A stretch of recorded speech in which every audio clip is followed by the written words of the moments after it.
Magandang umaga mula sa Pag-asa Weather Forecasting Center. Ito ang ating update sa magiging tayo ng panahon sa susunod na 24 oras. Wala pa rin tayong binabantayang low pressure area o anumang sama ng panahon sa loob at labas ng ating Philippine Area of Responsibility na maaring maging bagyo sa mga susunod na araw.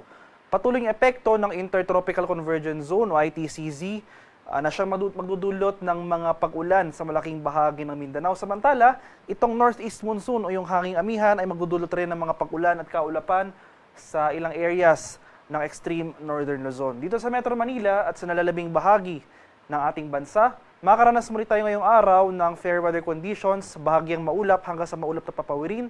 Sasamahan yan ng mga isolated rain showers or thunderstorms, kadalasan sa hapon hanggang sa gabi.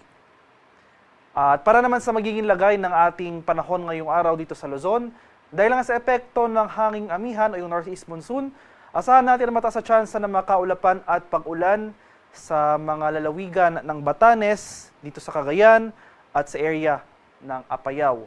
For Metro Manila and the rest of Luzon, magpapatuloy itong maaliwala sa panahon ngayong araw.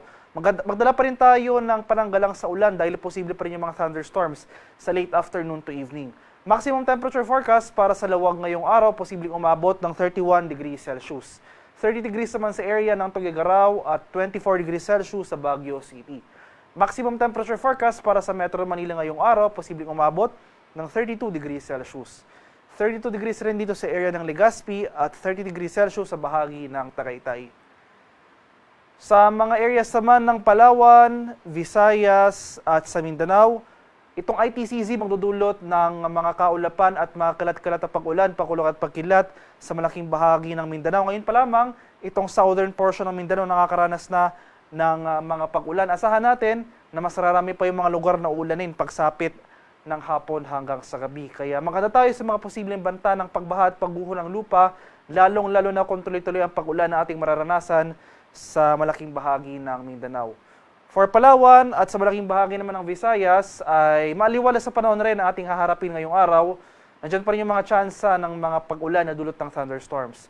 Maximum temperature forecast para sa Kalayaan Islands at Puerto Princesa ngayong araw, posibleng umabot ng 33 degrees Celsius. 32 degrees naman sa area ng Iloilo at Cebu at 32 degrees Celsius sa bahagi ng Tacloban. Maximum temperature forecast para sa Cagayan de Oro ngayong araw, posibleng umabot ng 31 degrees Celsius.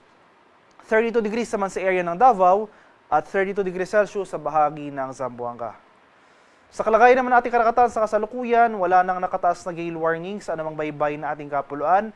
Ngunit iba yung pag-iingat pa rin sa ating mga kababayan na maglalayag, especially dito sa mga dagat baybay ng Hilagang Luzon, dahil posible pa rin tayo makaranas dyan, nakatamtaman hanggang sa maalong karagatan.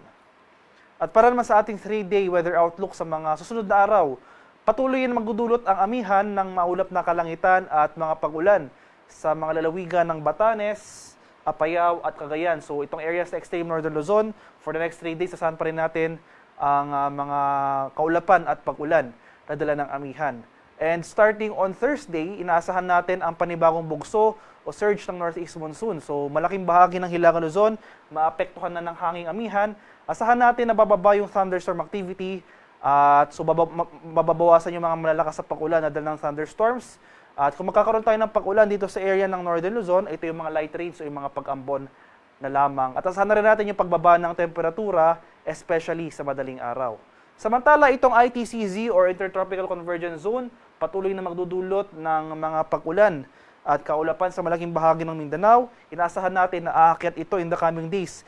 Magpapaulan na rin sa ilang areas ng Eastern Visayas. Kaya itong mga lugar na ito, Mindanao at Eastern Visayas, sa mga susunod na araw, maghanda tayo sa mga posibleng banta ng flash floods at landslides.